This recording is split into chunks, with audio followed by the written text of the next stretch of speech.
Hello and welcome. আমি Piyasa US Minnesota থেকে। আশা করি সবাই তোমরা খুব ভালো আছো, আমরাও ভালো আছি। আগের ব্লগে তোমরা দেখেছো আমরা মিনিয়াপলিস এসেছি। মিনিয়াপলিসে ম্যানকাটো ওপেন টুর্নামেন্ট হচ্ছে, সেখানে রিত পার্টিসিপেট করছে। স্যাটারডে সানডে দুদিন টুর্নামেন্ট। স্যাটারডে টুর্নামেন্ট শেষ হওয়ার পর আমরা ম্যানকাটোতেই হোটেল বুক করেছিলাম, যাতে কাছাকাছিতে থাকতে পারি, পরের দিন সকাল সকাল আবার বেরোতে হবে, টাইমে পৌঁছতে পারি। আজকে হলো সানডে, টুর্নামেন্টের আজকে আরেকটা পার্ট শুরু হবে। তার আগে আমরা রওনা দিয়ে দিয়েছি, আমার বন্ধু তিস্তারাও ওরাও রওনা দিয়ে দিয়েছে। ওদের একটুখানি কফি নেওয়ার আছে, তাই ওরা আগে বেরিয়ে গেছে। আমরা এখন ম্যানকাটো ওপেন টুর্নামেন্টের হলের দিকে রওনা দিয়ে দিয়েছি। আর যাওয়ার পথে রাস্তাটা দেখো কি সুন্দর লাগছে।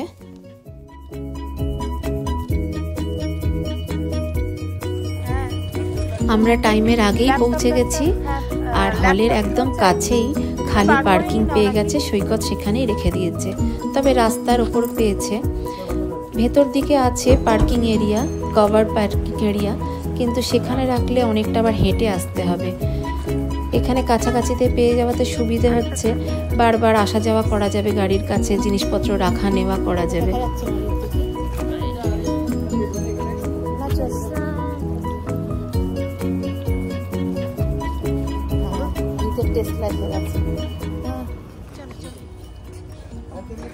ঢুকে পড়েছে অন্য গাড়ি মাত্র ঢুকলো, তো এটা এলো।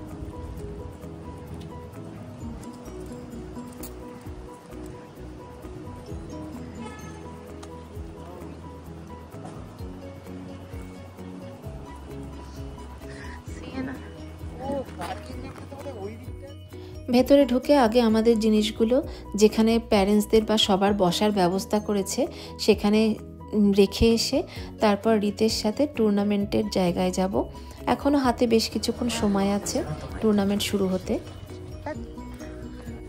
আর এখানে আমাদের ইগলু ওর টেবিল নাম্বার অনুযায়ী বসে পড়েছে, আর রিতের টেবিল নাম্বার পড়েছে 29। রিতের পার্টনার এখনও আসেনি, রিত সব গুছিয়ে টুছিয়ে রেডি করে রাখছে, ওয়েট করছে পার্টনারের জন্য। আর রুত ওকে উইশ করছে।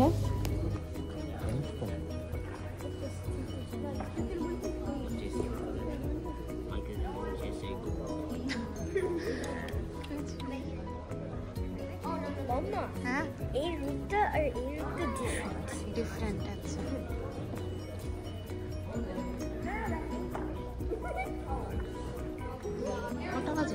কটা বাজে?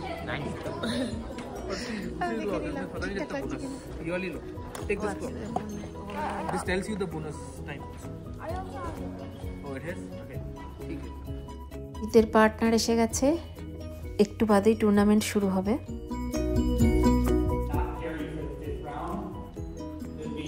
Fortunate if somebody showed up to a match and there was no opponent there. So if you've had enough chess for the day, let me know and we'll take care of it.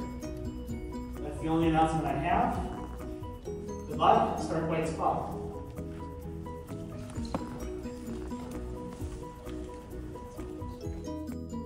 আগের match শেষ হয়ে গেছে, আগের ম্যাচে রিত win হয়েছে। আজকে দুটো match আছে, এটা সেকেন্ড ম্যাচ শুরু হচ্ছে, দেখা যাক এই ম্যাচে কি করে। চলো, টুর্নামেন্ট শেষ হয়ে গেছে, আমরা এখন বেরিয়ে পড়েছি। লাস্ট ম্যাচটা রিত ড্র করেছে। গত দুদিন ধরে 5টা ম্যাচ হয়েছে, 5টা ম্যাচেও 3টে ম্যাচ জিতেছে, একটা ড্র করেছে আর একটা হেরেছে। তাতে ও 3rd পজিশন পেয়েছে। আমরা খুব খুশি, তাতে খুশি হয়ে বেরিয়ে পড়েছি। আর বেরোনোর পর ওই লেকটার পাশ দিয়ে যেতে তো আরও ভালো লেগেছে। এখন আমরা যাচ্ছি সাই বাবার মন্দিরে।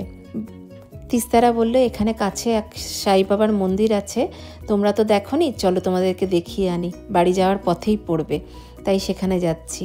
আর যাওয়ার পথে রাস্তাটা এত সুন্দর, এত অপূর্ব, বেশ মন জুড়িয়ে যাচ্ছে। আমাদের এই নর্থ সাইডটা মানে আমেরিকার নর্থটা গরমকালে এত সুন্দর লাগে, চারিদিক সবুজ হয়ে থাকে। শীতকালে যেমন সাদা হয়ে থাকে, চারিদিক এখন সবুজ হয়ে থাকে গরমকালে। তার উপর আবার কালকে একটু বৃষ্টি হয়েছে, আরও অপূর্ব লাগছে দেখতে। আজকে আমরা রোজও ব্যাক করছি না, আজকে আমরা তিস্তাদের বাড়িতেই থাকবো। কালকে সকাল সকাল রোজোর জন্য বেরিয়ে পড়ব। টুর্নামেন্ট যাওয়ার সময় এই ছোট ছোট শহরগুলোর ওপর দিয়ে গেছিলাম, আবার এই শহরগুলোর ওপর দিয়েই ফিরছি। খুব সুন্দর দেখতে, একদম ছবির মতো। মিনিয়াপলিসে এলে চট করে এই সব ভেতরের জায়গাগুলো যাওয়া হয় না, তো এখন সেগুলো দেখা হয়ে যাচ্ছে।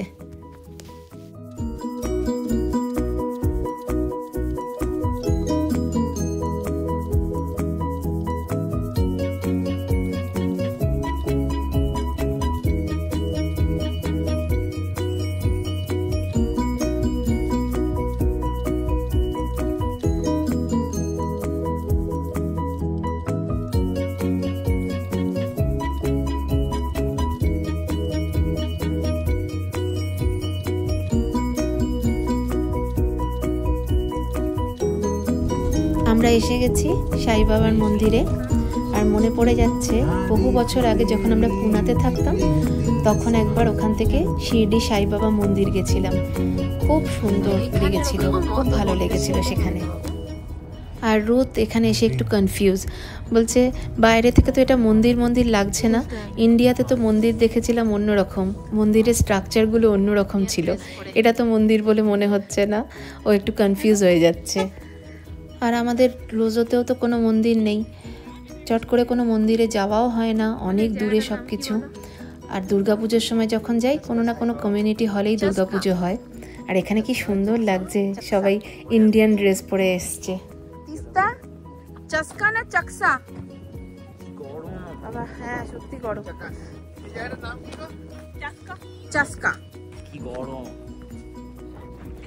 আর এই জায়গাটার নাম চাস্কা। চাস্কাতে এই সাই বাবার মন্দির রয়েছে।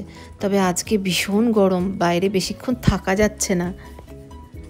ও এখানে বেলফুল, ওয়াও দেখো বেলফুলের গাছ, বেলফুলের কুড়িও হয়েছে, কুড়িও হয়ে রয়েছে। আমাদের নর্থ সাইডে এই বেলফুলের গাছ বা এই টাইপের গাছগুলো তো হতে চায় না, চট করে হয় না, তাই দেখাও যায় না। অনেকদিন বাদে বেলফুলের গাছ দেখে বেশ ভালো লাগছে, অবাক তো হয়ে গেছি, ভালোও লাগছে। আর ভেতরটা ঢুকেও কি ভালো লাগছে, খুব ঠান্ডা শান্ত পরিবেশ। সাই বাবার গান চলছে, ওদিকে কিচেন আর বড় হল ঢুকতেই, আর আরেক সাইডে বাথরুম, হাত টাত ধোয়ার জায়গা, আর ওপরে মন্দির।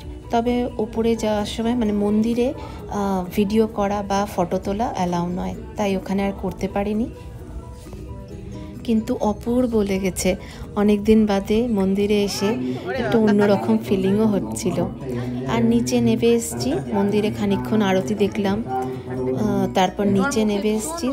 ওখানে আমাদেরকে সবাইকে ওয়েট করতে বলছে, ওখান থেকে ভেতর থেকে প্রসাদ দেবে, তাই জন্য আমরা ওয়েট করছি। আর এই হলেই খাওয়া দাওয়ার ব্যবস্থা হয় যখন ওদের মানে কোনো উৎসব টুৎসব চলে। ওখানে প্রসাদ রাখা রয়েছে, জিরা রাইস, কালি মসুর ডাল আর পায়েস। খুব তৃপ্তি লেগেছে। শুধু আমরা নয়, অনেকেই দেখছিলাম আসছিল, কাছাকাছিতে যারা থাকে দর্শন করতে আসে মাঝে মধ্যেই আর কি বলছিল। হয়ে গেছে প্রসাদ ট্রসাদ খেয়ে, এবার তিস্তাদের বাড়ির পথে রওনা দিয়েছি।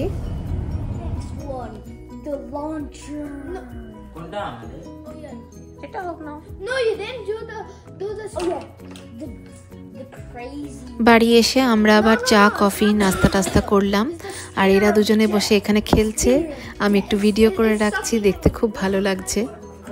আজকে হলো পরের দিন সোমবার, আমরা একটু বাদেই রোজোর জন্য বেরিয়ে পড়ব। আর সকাল সকাল তিস্তা আবার সবার জন্য লুচি, ছোলার ডাল, আলু ভাজা করে রেখেছে, না খেয়ে কাউকে বেরোতে দেবে না।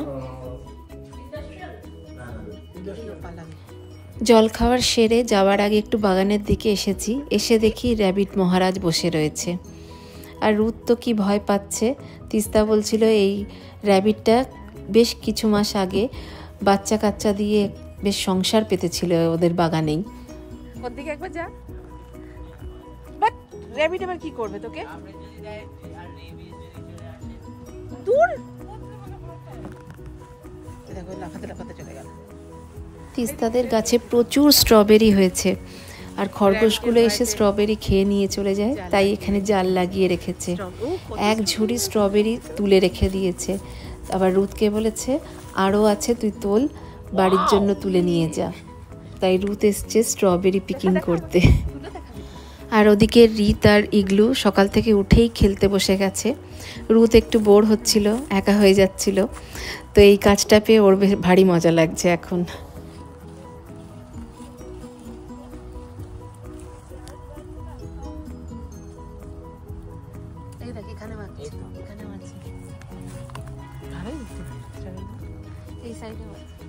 খরগোশটা ভয় পালিয়েছে, বুঝলো এরা অনেকক্ষণ থাকবে, এখানে থাকাটা নিরাপদ নয়। আর তিস্তাও এদিকে লেগে পড়েছে রুথের সাথে স্ট্রবেরি তুলতে।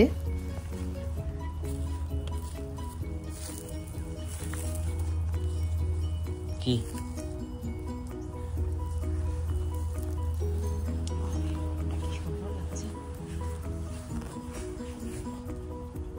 স্ট্রবেরি পিকিং হয়ে গেছে। হ্যাঁ, আমাদের একজন বন্ধু মেসেজ পাঠিয়েছে যে এই ফার্মে স্ট্রবেরি পিকিং এ যাবে। আমাদের ব্যাকইয়ার্ডে এত স্ট্রবেরি হয়েছে, আর দরকার কি ফার্মে স্ট্রবেরি। আমার ফেভারিট। হ্যাঁ, ওই কোনাটা আছে, পারবি ওটা? দেখো ওই কোনাটা আছে, ওটা বেশ মিষ্টি। তুমি তোমার ব্লগে দিও। হ্যাঁ, কত স্ট্রবেরি তুলেছে, আর স্ট্রবেরিগুলো বেশ মিষ্টি। একটু খেয়ে দেখলাম। তিস্তা আবার বলে দিচ্ছে তুমি তোমার ব্লগে আমার কাছে স্ট্রবেরি দেখি অবশ্যই। রিত এখন যাওয়ার জন্য একটু ইচ্ছে নেই, একটুখানি হাত করে দাও বাবা, ফ্রেন্ডকে একটু হাত করে দাও। ইগলুকে অন্তত হাত করে দাও বাবা, ইগলুকে হাত করে দাও। বাবা দুজনে মিলে দুটো ভালো করে আমরা সবাই মিলে হাত করি। তাকাচ্ছ না, এত কান্না কর না, এগুলোর দিকে তাকিয়ে যাও। এতক্ষণ কাটলে বাই বলে যাবে না তুমি? তুমি তো বাইরে যাবে তো। এখন হচ্ছে যাওয়ার পালা। আরও সকাল সকাল আমাদের বেরোনোর কথা ছিল, কিন্তু রিত কিছুতেই যেতে চাইছে না, আর ইগলুও যেতে দিতে চাইছে না। এই করতে করতে দেরি হয়ে গেল, একটু বেলা করেই বেরোচ্ছি। আর রিতের এই রূপ তো আমি এই প্রথম দেখছি। 8 বছরে এই প্রথম দেখলাম ও বাড়ি না আসার জন্য কাঁদছে। কোথাও গেলে ওই সপ্তাহে আগে বাড়ি যাওয়ার জন্য ব্যস্ত হয়ে যায়। আর এগুলোর সাথে এতটাই বন্ধুত্ব হয়ে গেছে যে ছেড়ে আসতে চাইছে না। যাওয়ার আগে কিছু ফটো তুলে নেওয়া হলো, ওদের স্মৃতিতে থাকবে। আর এই গাছটা দেখো, এই গাছটা যাওয়ার সময় তিস্তা আমাকে গিফট করলো। এইরকমই একটা গাছ ওর বাড়ির বাইরে বড় হয়ে প্রচুর ফুল ফুটে রয়েছে, আর সেই ফুলগুলো দেখতে এত ভালো লাগছিল, সেই জন্য আমি ভালো বলেছি। তাই ওর কাছে আর একটা ছোট গাছ ছিল, সেটাও আমাকে গিফট করে দিয়েছে। পেছন দিকে রেখেছিলাম যাওয়ার সময়, কিন্তু ভাবলাম রুদ্রিত যদি ঘুমের মধ্যে ফেলে দেয়, তাই সামনে নিয়ে এলাম।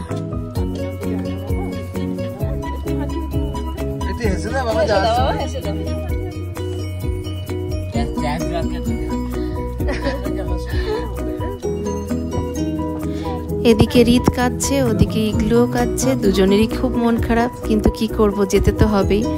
চলো আমরা এবার বেরিয়ে পড়লাম রোজোর দিকে। ভিডিওটাও এবার এখানে শেষ করছি, দেখা হবে আবার একটা নতুন ভিডিওর সাথে। ভালো লাগলে একটা লাইক করে দিও।